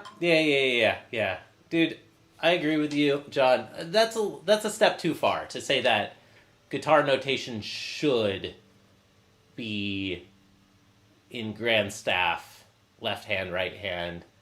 I don't know. Yeah, I think it would be much better for it to be in places that are needed. So like excerpts, a book of excerpts from a bunch of common pieces, books of excerpts. Um, what I think would be super cool is like see the same exact right hand diagram and mention, just list like, oh, this pattern is used in romanza. It's just a slight modification. It's used in romanza. It's useful for, I don't know, just tons of like PAMIs, right? Or like PA dyad MI. Like somebody could publish a book of right hand excerpts and then name 5 different pieces that use that right hand fingering, or show like a complex, tricky right hand, and then be like, this comes up in Regandi. It's like a really unique, weird right hand, complicated right hand passage. Guitar profiles, so that like so somebody doesn't have to do all the work of like programming it in, and then you have a metronome, or you have a track that you can track BPM on like practicing along to a MIDI file. I don't need it, I don't use it, but I think years ago I would have used that for sure. And it could just be excerpts. It could just be the hardest parts of a piece. Yeah.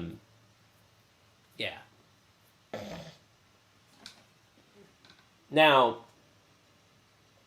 arm position shifts and damping, I wish that would be standardized and published, because I do think that preparation, like anchoring your thumb, play the thumb here and then anchor it on the 6th string, there's not a standard notation for that, right?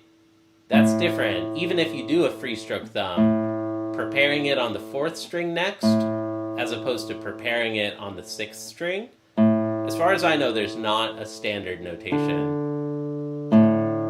So I created one. So I invented one, and I'm very proud of it. And I haven't talked about it today, but I'll talk about it later, some other day. I wish that would be standardized and published in staff notation, in just regular standard notation.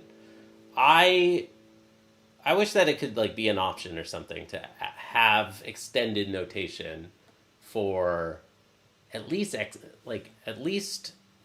standard notation of like tricky excerpts or something. I don't know, dude.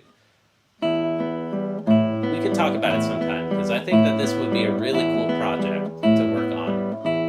And then, dude, is this copyrighted? No, fuck no. I do not think that this can be copyrighted if it's like a right hand only pattern, or it's a guitar profile of open strings without the melody, without the pitches. Dude, there's no way that can be a copyrighted thing. Like, somebody could sell this. Even for 20th century music like Villa-Lobos. Like, dude, if you wanted to try to work on that project together, like, I think that could really help beginners learn things like position changes, like arm shifts, damping, practicing right hand only. And for like even more advanced players to see maybe 3 alternatives of a right hand pattern in some tricky excerpt. Like the Chaconne scales. I analyzed 6 different fingerings, 6 different editions, and they all play it slightly differently. To like list multiple alternatives for one tricky excerpt from a piece. I think that could be collected into kind of like a Spark Notes.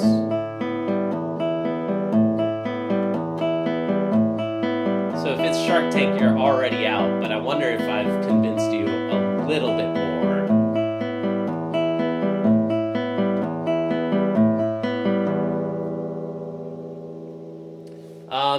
I shouldn't be talking about it so publicly on the internet because then people could just steal my brilliant idea. But that's just who I am. I just share stuff freely and openly.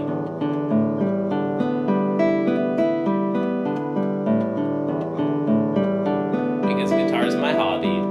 So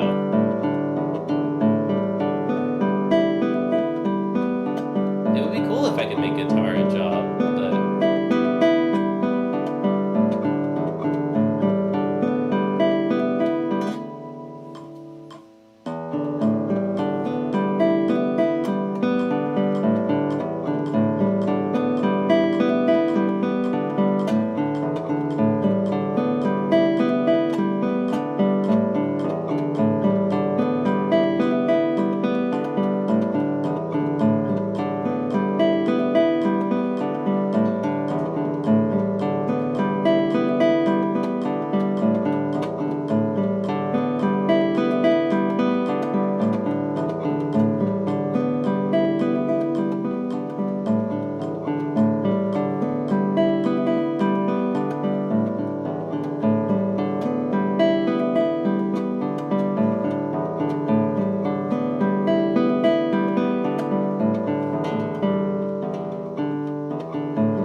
so anyways, right hand tabs. You heard it here first.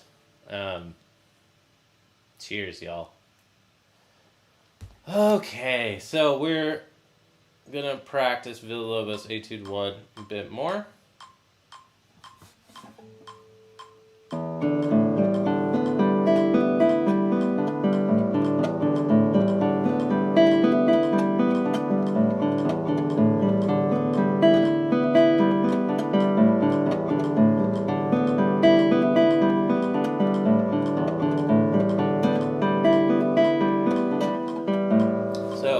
Feeling the shoulder kind of creeping in tension there. Creeping in. Let's shake it off. Anybody out there? I've nerded out. Like, dude, this stream is getting a little more guitar nerdy. And maybe it's because we have an actual professional here in the chat. Shoutouts to For the Classical Guitarist, by the way. It's weird that YouTube doesn't let you all click on a name and then immediately go to their channel, but shout outs to FTCG. Y'all should follow him. Chill guy.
Hell yeah. Are you having fun? Are you enjoying yourselves? Are you not entertained? What did you expect if you all click on a video that says practicing classical guitar? What did you expect? What this is it. This is the real deal. This is how it goes. This is how you practice the classical guitar. And if anybody has any suggestions on ways to practice even better, even smarter, I'm all ears. Dude, feedback is a gift. It would be awesome if I could trick you all into teaching me for free. So, dude, tips are welcome. Let's start a discussion on guitar pedagogy. Help me out. Help me get better at Villa-Lobos Etude 1. I know that you all have practiced this one. It's a very well-loved, very commonly played piece. What helped you learn it? How did you learn Villa-Lobos Etude 1?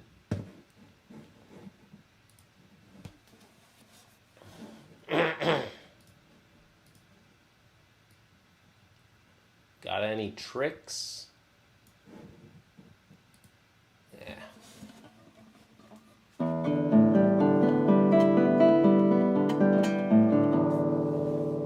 Anybody got any tricks and tips or any jokes? Dude, I could use a joke. Garrigon, I know you're out there. You got jokes. Dude, can I add a drop shadow to an image in OBS? No. What? Why not? Bullshit. Why can't I add a drop shadow to an image? Should be able to. Alright. Let's keep going. Bump up the tempo just a little bit. 2 standard metronome notches. We're at 126 right now.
Mujo has a cool feature where if you long press on the plus or minus button, it will double or half your tempo.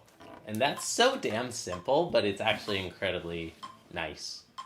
Super useful. So nice.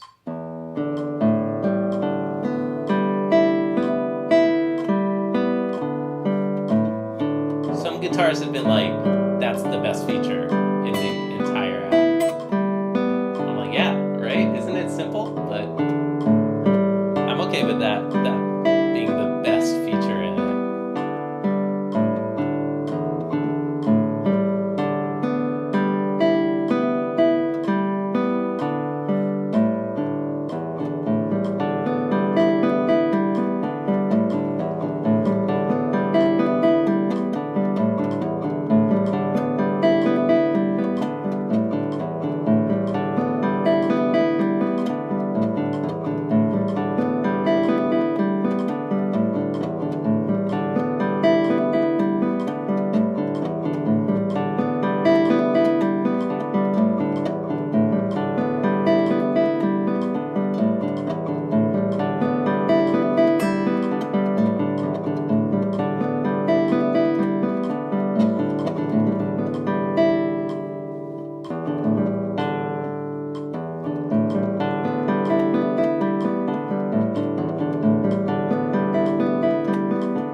Anyways, yeah.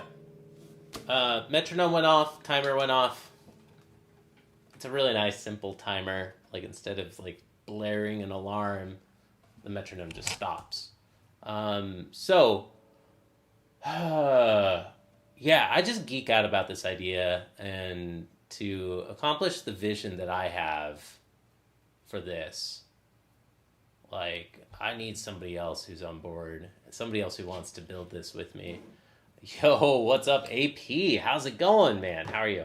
So, if any YouTubers want to collaborate, talking about the idea, I could try to share the idea, share all of the various right hand notation primarily for the right hand, that I think is really supercharging my playing, and how I think that it could be, made into like a set of either like just PDFs that are either free or sold, potentially, like either a Patreon or just freaking make them free. It's good. How are you? I'm doing good, man. I'm doing good. Just chilling, practicing. I was going to practice math after this, but I don't know. This guitar stream has run a little longer than I was planning for. Doing good, dude. Doing good. Chilling. Let's keep going. Hey, AP, can I play you a song, dude? I want to take a break. I would love to play you a song. What song would you like, man? Thank you for being a channel member. For yellow number of months. I don't know what yellow is again. 6 months? Has it been like 6 months? Do you have your monthly channel membership message? You don't need to use it. Just if you want to hear a song, I'd be happy to play you something right now. But if not, that's okay too. I could play you this piece. I could just try to play the whole thing. That kind of makes sense. I should do that, but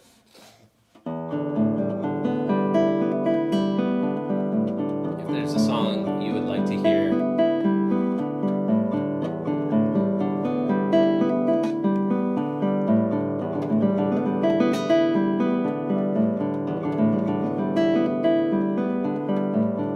okay, yeah, you want to hear this one?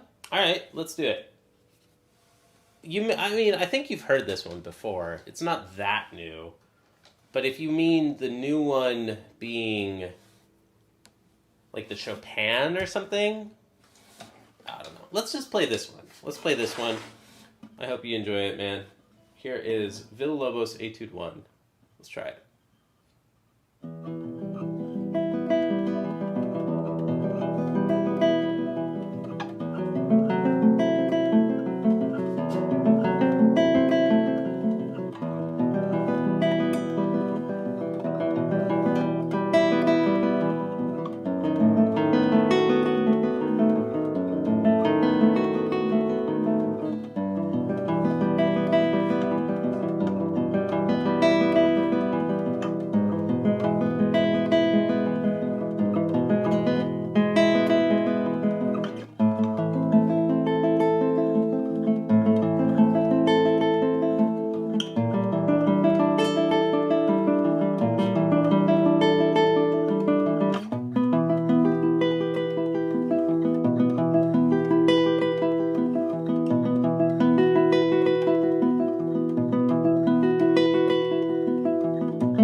It was kind of sloppy, but hey, there it is. That's what it should sound like when I'm playing it well.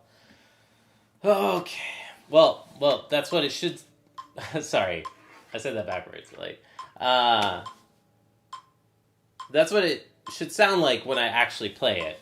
I like that one, dark and mysterious sounding, isn't it? I think it's super freaking cool, isn't it? Yeah, dark and mysterious sounding, very much. Villa-Lobos is like dark and mysterious. You've heard me play this one too. Oops.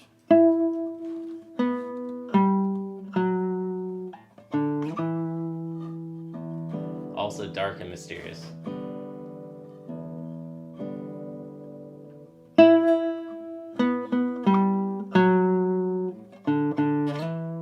Right? Dude, I love Villa-Lobos' music. It's freaking awesome. Really good. Okay, so let's keep going a little bit more. I was going to practice math, but I think we'll skip the math stream today.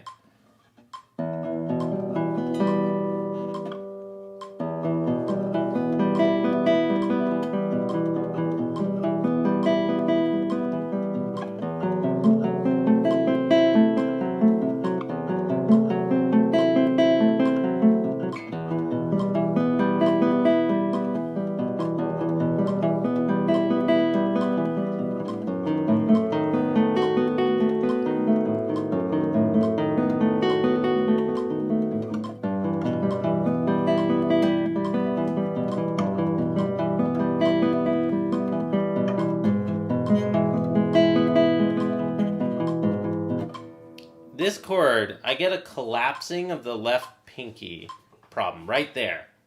It happens sometimes where the curvature here collapses. Can I make it happen?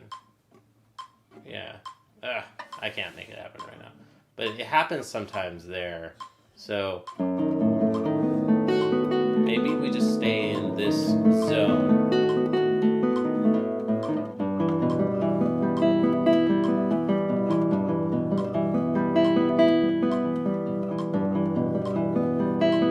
Stay on this chord until I feel like we're back to playing it really relaxed.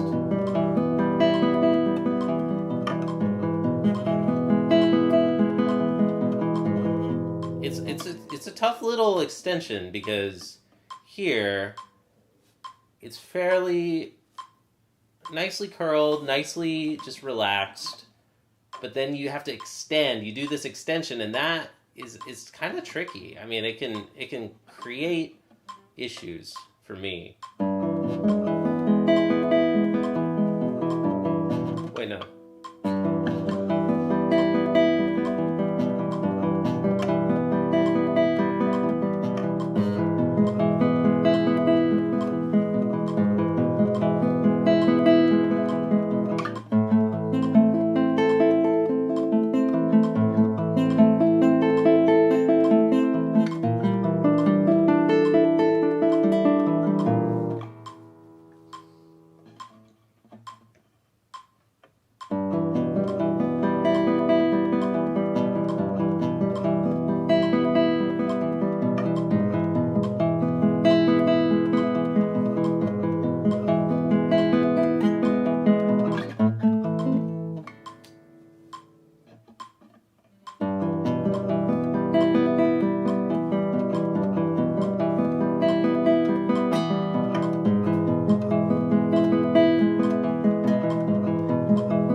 In some ways, practicing this piece slower is easier.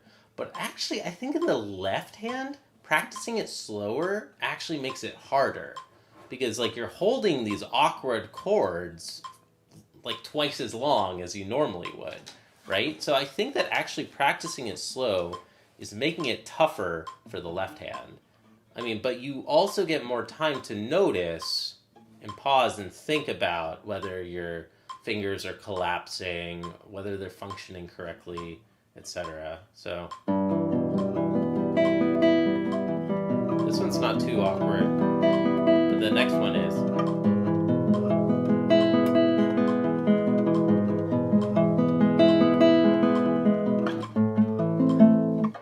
And we got to try to work on that transition. What is this again?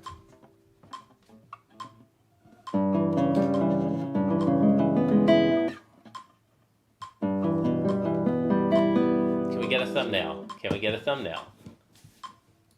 Can we get a good thumbnail? Do I want the tab thing in here too?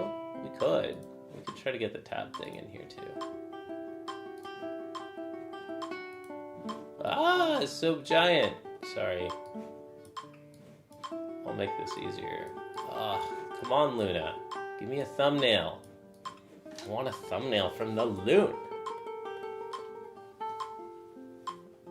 Could be just right up top like this.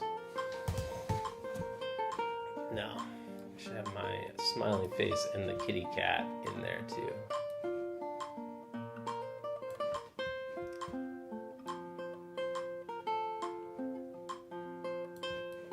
Let's see if we can get.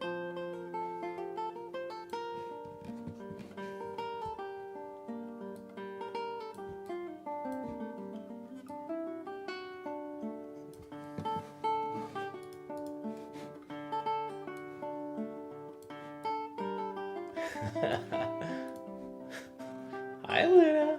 Hi.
I'm just playing around at this point. Let's go back to a little bit more deliberate, back to practice. Come on, Luna, I want a good thumbnail. Loon, hi. Hi. Hey.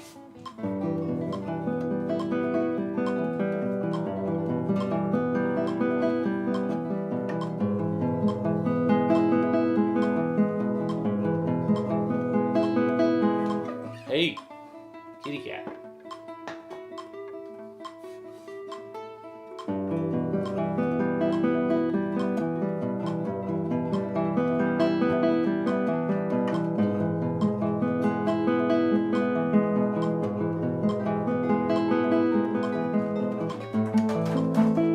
Hey, don't scratch the lamp. Don't scratch the lamp. Baby! Luna, be calm.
Feedback is a gift, y'all. There are issues popping up, and nobody is calling me out on them. Nobody's telling me what I'm practicing wrong, how I'm practicing wrong.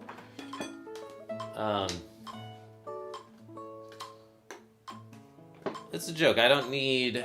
I'm not doing this to get tips from you all, but feedback really is truly a gift in terms of trying to make the show better and just continuously make everything better. Because it would be a dream if I could do this sort of stuff for a frickin' living, especially if I could keep it as free as possible. That would be a dream.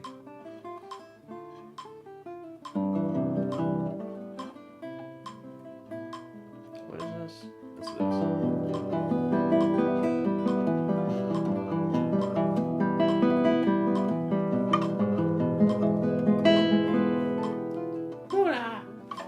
You're so cute. You're so cute. I want a thumbnail. Kitty cat. Get up in the camera. Do it. Come on. Do your thing. Fine. Fine.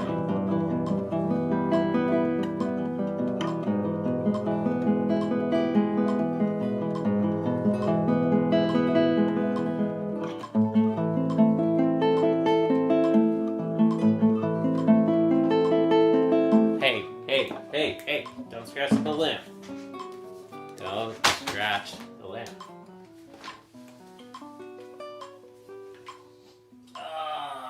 Maybe you're back here. Come on. Hello, my new, my kitty cat. Hi, baby. Just trying to make you famous, baby.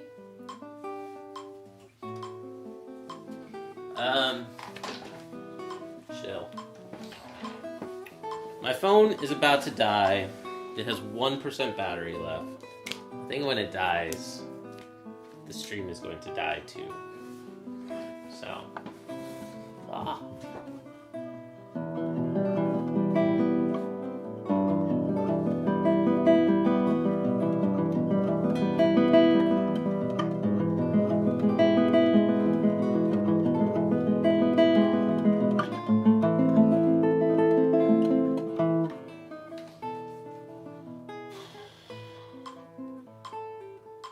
because if I can't log time to Mujo, then what's the point of practicing if I don't get it? If I don't get points for it.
Hey, don't scratch my iPad, don't scratch the lamp.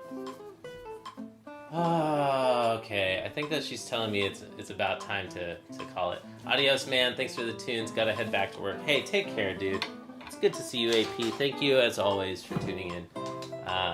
Dude, good to see you, bro. Thanks for stopping by. Alright. Maybe we got a thumbnail by now in this. Kind of a cool look, I think, of a scene, though. Maybe I'll keep this as another variation.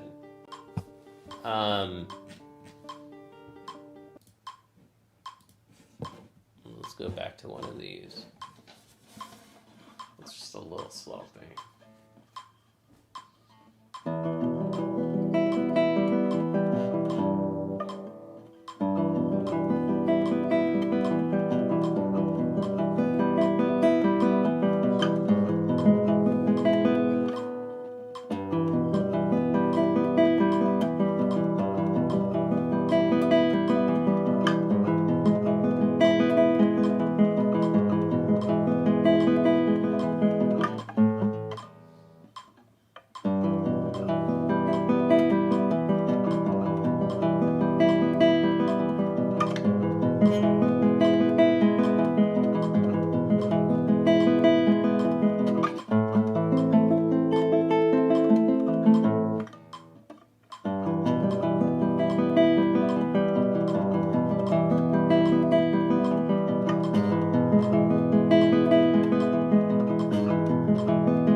Y'all, I'm just about done for today, I think.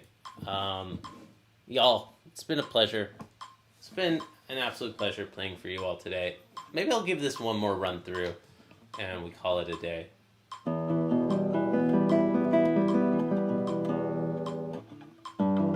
40 seconds left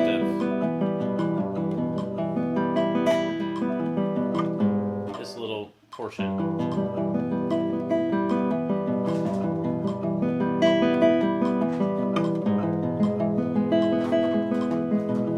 Hey.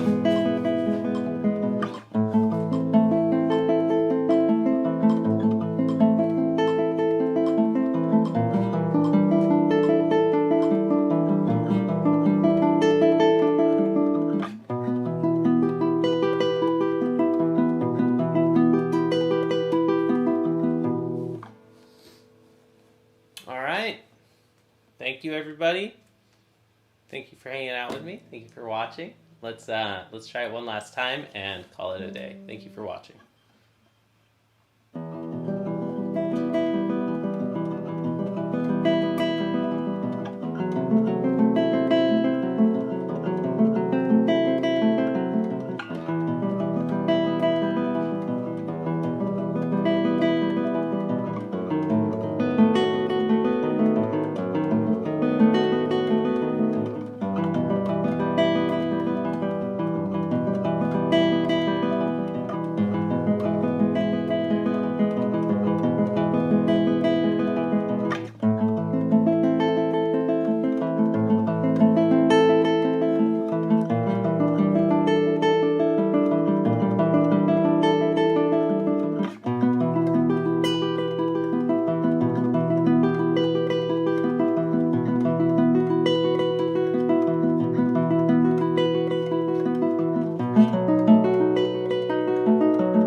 Hell yeah.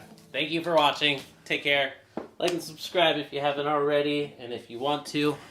Thanks for watching. Bye. Bye. Oh, I'll mention brand new channel, newish, classical guitar lessons. I have been filming my lessons, my Zoom lessons with my teacher Christopher Ladd, professor at the University of Hartford.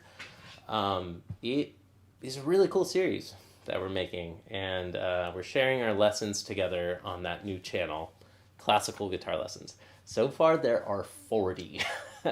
So we used to post them to this channel. Now we're starting to post them to this new shared channel. So please, if you enjoy what I do here, check it out. I think that you'll like it there too. It's kind of a little more podcast-y, because it's like two people chatting. A lot of it is just chatting. there is definitely practicing guitar. There is definitely like working on music and musical work, but a lot of it is also just chatting, and it's nice to watch a couple of people talking shop generally. So you can kind of see it like a podcast. Check it out. I think that you'll like it if anybody is watching this VOD. Um, I guarantee you're probably gonna like these guitar lessons as well. So thank you for watching. Take care. Bye. Bye. Thank you. Bye.